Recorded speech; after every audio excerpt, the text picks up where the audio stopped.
চাঁদাবাজ, হকার ও যানজটমুক্ত একটি আধুনিক নারায়ণগঞ্জ গড়ার প্রত্যয় ব্যক্ত করেছেন নারায়ণগঞ্জ সদর বন্দর ৫ আসনের স্বতন্ত্র সংসদ সদস্য প্রার্থী আলহাজ মাকসুদ হোসেন।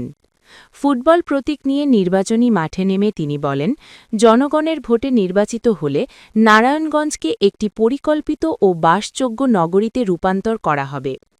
সোমবার সকালে নারায়ণগঞ্জ সিটি কর্পোরেশনের ১৫ ও ১৬ নম্বর ওয়ার্ডে তার নির্বাচনী গণসংযোগ অনুষ্ঠিত হয়। সকাল ১১টায় ডিকবাবুর বাজার থেকে শুরু হওয়া এই গণসংযোগ টানবাজার, মণ্ডলপাড়া, দেওভোগ ও বাবুরাইল রাসেল পার্ক এলাকায় ঘুরে সংক্ষিপ্ত বক্তব্যের মাধ্যমে শেষ হয়। গণসংযোগ শেষে সাংবাদিকদের সঙ্গে আলাপকালে আলহাজ মাকসুদ হোসেন বলেন, নারায়ণগঞ্জে দীর্ঘদিন ধরে চাঁদাবাজি, ফুটপাত দখল ও ভয়াবহ যানজট সাধারণ মানুষের জীবনকে দুর্বিষহ করে তুলেছে। এসব অনিয়ম বন্ধ করে হকারমুক্ত ফুটপাত ও যানজটমুক্ত সড়ক গড়ে তোলাই তার মূল লক্ষ্য। তিনি আরও বলেন, নাসিকের কিছু ওয়ার্ডে জলাবদ্ধতা একটি বড় সমস্যা। পাশাপাশি নগরীর প্রায় সব সড়কে লেগেই থাকে যানজট। এসব সমস্যা সমাধানে প্রয়োজনীয় স্থানে ফ্লাইওভার নির্মাণসহ দীর্ঘমেয়াদী পরিকল্পনা গ্রহণ করা হবে।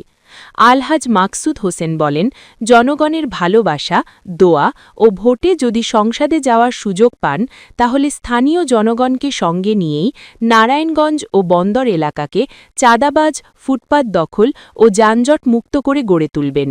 তিনি ইনশাল্লাহ সব সমস্যার সমাধান সম্ভব হবে বলে আশাবাদ ব্যক্ত করেন। এ সময় ১৫ ও ১৬ নম্বর ওয়ার্ডের বিভিন্ন স্তরের নেতৃবৃন্দ ও সমর্থকরা তাঁর সঙ্গে উপস্থিত ছিলেন।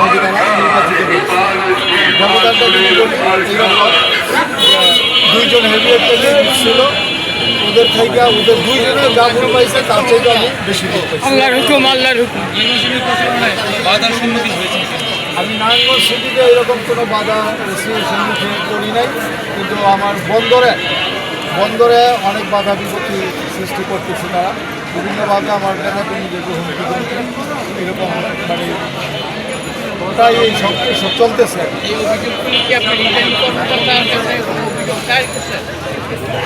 কয়েকটা দায়ের করা হয়েছিল, এখন কন্টিনিউ করতে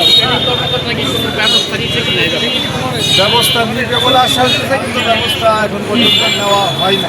কারণ আপনারা সকলেই জানেন যে একটা ভিডিও ভাইরাল হয়েছে, ব্যবস্থা দেখতেছি। ভাই, আপনি জানেন যে বিভিন্ন ঘাট এবং স্ট্যান্ডে এখনো চাঁদাবাজি চলছে, তা আপনি নির্বাচিত হলে কি চাঁদাবাজিটা বন্ধ হবে কিনা, কোনো ব্যবস্থা নেবেন কিনা? অবশ্যই, ইনশাআল্লাহ।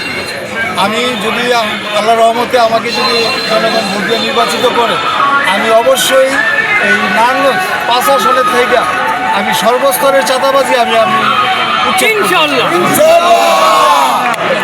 যেখানে চাঁদাবাজি হয় ওইখানে আমার অভিযান চলছে। আচ্ছা, নারায়ণগঞ্জের সদর বন্দরে গ্যাসের সংকট দেখা দিয়েছে, এটা আপনারা কীভাবে সমাধান করবেন? আপনি যদি নির্বাচিত হওয়ার পরেও কি সুযোগ আছে কিনা এই গ্যাসের সংকট সমাধান করা?